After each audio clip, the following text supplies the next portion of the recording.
కమలం వదిలి కాంగ్రెస్ లోకి వస్తా ఏఐసిసి నేత వద్ద ఓ BJP MP proposal. Modi graph తగ్గుతున్న నేపథ్యంలో భవిష్యత్తు అన్వేషణ. సీఎం పిసిసి మంత్రులపైన ఫిర్యాదులు. టీబీజేపీ పనితీరుపైన తీవ్ర అసంతృప్తి అంటూ చూస్తాం. సో ఒకసారి జనరల్ గా ఒక ఎంపీ పోతారని చెప్పేసి అనుకున్నాం కదా, 8 మంది ఎంపీ పేర్లు రాద్దాం, దాంట్లో మనకు ఒక క్లారిటీ వస్తుంది. సో ఫస్ట్ పేరు బండి, కొంచెం అనాలిసిస్ చేద్దాం.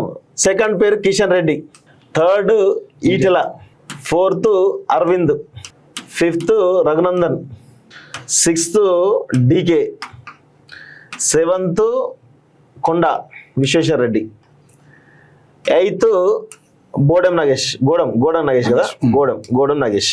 సో ఇప్పుడు ఒకసారి చూద్దాం. ఇప్పుడు కోర్ బీజేపీ బండి సంజయ్ కాబట్టి నాకు తెలిసి వదిలే ప్రసక్తి ఉండదు. ఆర్ఎస్ఎస్ ప్లస్ అన్ని ప్లస్ ఆయనకు కాంగ్రెస్ లో ఒకటి బీజేపీలో ఒకటి అన్ని పనులు అయితే అయిపోతున్నాయి. సో 100% ఈయన పోడు. కిషన్ రెడ్డి 100% ఓడు. ఈటెల రాజేందర్ ఒక డౌట్, అరవింద్ కూడా ఒక డౌట్. ఈ మధ్య అరవింద్ కూడా కొంత నిరసన గల చెప్తా ఉన్నాడు. సో రఘునందన్ ఇప్పుడు ఈ మధ్యలో కొంత మౌనంగా ఉన్నాడు, అటు ఇటు నడుస్తుంది, ఇది ఒక డౌట్. డీకే అన్న ఆల్రెడీ కాంగ్రెసే. కొండా విశ్వేశ్వరరెడ్డి ఆల్మోస్ట్ రేవంత్ రెడ్డి టీం అని చెప్పొచ్చు. ఆయన రేవంత్ రెడ్డికి చాలా దగ్గర వ్యక్తి. గోడం నాగేష్ వీళ్ళు ఆపర్చునిటీ బట్టి పోతూ ఉంటారు, అంటే వీళ్ళు అక్కడ పరిస్థితుల బట్టి పోతూ ఉంటారు. సో ఇది కొంత బీజేపీ అక్కడ ఆదిలాబాద్ బీజేపీ ఎక్కువ ఉన్నది కాబట్టి మ్యాక్సిమం పోకపోవడానికి అవకాశాలు ఎక్కువ ఉంటాయి. సో ఇప్పుడు కాంగ్రెస్లోకి పోవాలి అంటే ఎవరికి ఇంట్రెస్ట్ ఉంటుంది, అంటే వాళ్ళకు స్పేస్ ఉందా లేదా అని ఒకసారి ఆలోచించాలి. ఆ స్థాయిలో గౌరవం ఉండాలి. సో ఇప్పుడు అరవింద్ నాకు తెలిసి అంత ఈజీగా పోకపోవచ్చు, అంత ఈజీగా ఆయనకు అంత హామీ వస్తే తప్ప పోకపోవచ్చు. సో ఇది కొంత పక్కన పెడదాం. ఇప్పుడున్న వాళ్ళల్లో ఈటెల, రఘునందన్, డీకే అన్న, కొండా విశ్వేశ్వర రెడ్డి. సో దీనిలో ప్రధానంగా చూసినట్లయితే ఇప్పుడు డీకే అన్నకు కేంద్ర మంత్రి పదవి వస్తుందని ఒక టాక్ నడుస్తుంది. నాకు తెలిసి ఇప్పుడు కేంద్ర మంత్రి క్యాబినెట్ రిషఫల్ ఉంది. సో దీనిలో ఎవరికి వస్తుంది ఎవరికి రాదు దాని డిపెండ్ అయ్యి కొంత గందరగోళం. ఈ వార్త రావడానికి కారణం కూడా అదే. ఇట్లాంటి వార్తలు వచ్చేది అంటే ఎవరైతే పోతున్నారని అనుకుంటారో వాళ్ళకి మేము మంత్రి ఏదో ఇస్తాం, సహాయ మంత్రి ఇస్తాం అని చెప్పడం కోసమే ఈ స్ట్రాటజీ. మేము చెప్పలేము, అది కూడా చెప్పలేము. సో కానీ ఈ మధ్యలో వీళ్ళు మాత్రం 100% ఇప్పుడు ఈటెల రాజేందర్ అసంతృప్తిగా ఉన్నాడు.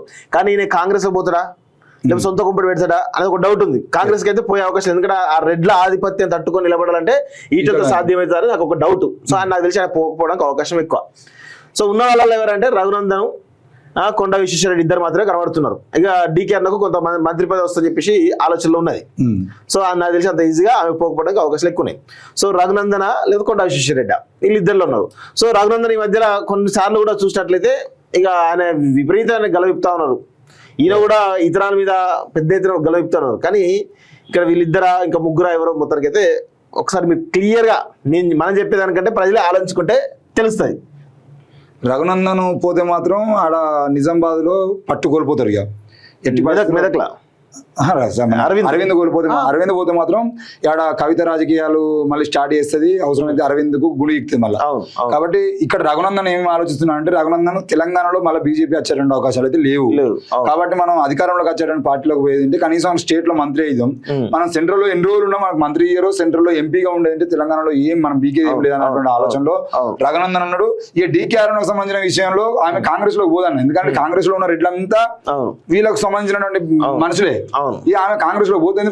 ఇప్పుడు రేవంత్ రెడ్డి కింద పనిచేయాలంటే కూడా కొంత ఆమెకి ఈగో హార్ట్ వస్తుంది. ఈగో హార్ట్ ఈమె ఇక్కడ ఈ వీళ్ళ భర్త గానీ వీళ్ళు గానీ వాళ్ళ కింద పనిచేసేటువంటి ఆలోచనలో ఉండరు. డీకేఆర్ రెడ్డి ఎప్పుడు కూడా రేవంత్ రెడ్డి కింద పని చేయాలి, ఇంకో రెడ్డి కింద పని చేయాలని ఆలోచన ఉండదు. ఆమె ఎక్కడికి పోయినా కూడా ఆమె పై చేయి ఉండాలనుకుంటది.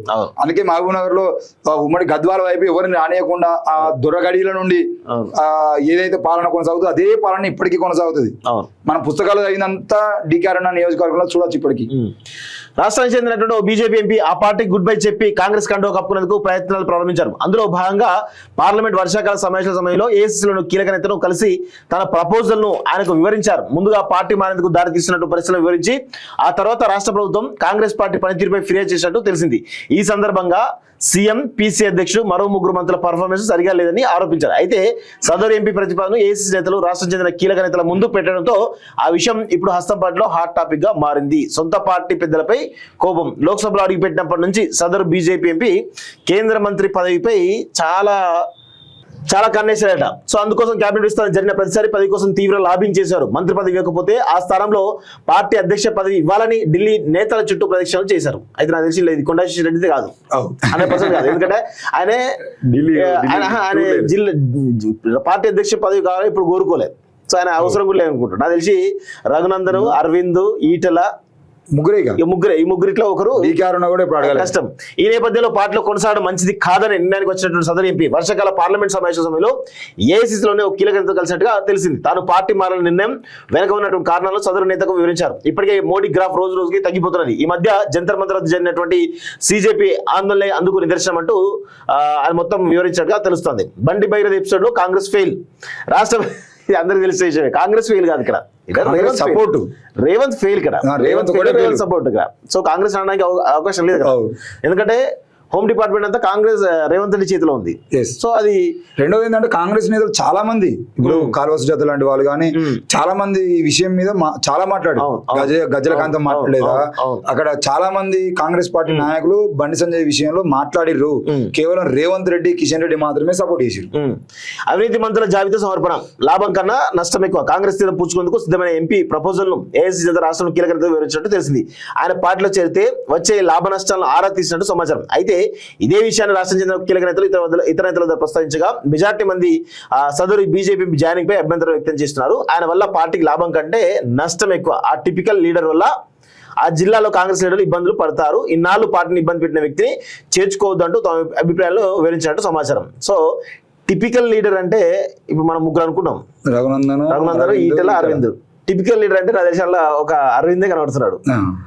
ఎందుకంటే కాంగ్రెస్ లీడర్లు ఇబ్బందులు పడతారు అని అంటే కాంగ్రెస్ లీడర్లను ఇబ్బంది పెట్టి నిజామాబాద్ లో కాంగ్రెస్ ను మొత్తంగా తుదముట్టించాలనే ప్రయత్నం చేసింది ఈయన. అవును. రెండోది రఘునందన్ విషయంలో కూడా రఘునందన్ వచ్చేది అంటే వీళ్ళకు చాలా లీడర్లు ఇప్పుడు కాంగ్రెస్ పార్టీలో చాలా మంది లీడర్లు మేము పై స్థాయికి కాంగ్రెస్ అవసరం, కాంగ్రెస్ చాలా అవసరం. ఎందుకనంటే అది బీఆర్ఎస్ కంచుకోటగా ఉన్నది. ఆనాడు విజయశాంతి నుండి మొదలుకొని ఇప్పటి వరకు అక్కడ రాజకీయాలు చాలా తారుమారుగా ఉంటాయి. రాష్ట్ర రాజకీయాలు అంతా వేరే ఉండేది, మెదక్లో డిఫరెంట్ రిజల్ట్ వచ్చినటువంటి సందర్భాలు ఉంటాయి. విజయశాంతిని గెలిపించుకున్నటువంటి గడ్డ అది. కాబట్టి రఘునందన్ అరవింద్ విషయంలోనే, ఎందుకంటే ఈటల వస్తా అంటే ఈటల ఎవరికి ఇంత నీళ్లు చల్లేటువంటి ప్రయత్నం చేయడు, ఆయన తెలుసుకుంటాడు. ఆయనకు ఎవరితో పంచాయతీలు పెట్టుకునే ఆలోచన కూడా ఉండదు. కాబట్టి రఘునందన్ రావును ఈయన అరవింద్ ఏదో రాజకీయాలు చేస్తున్నారు. తెలంగాణ ఎంపీ.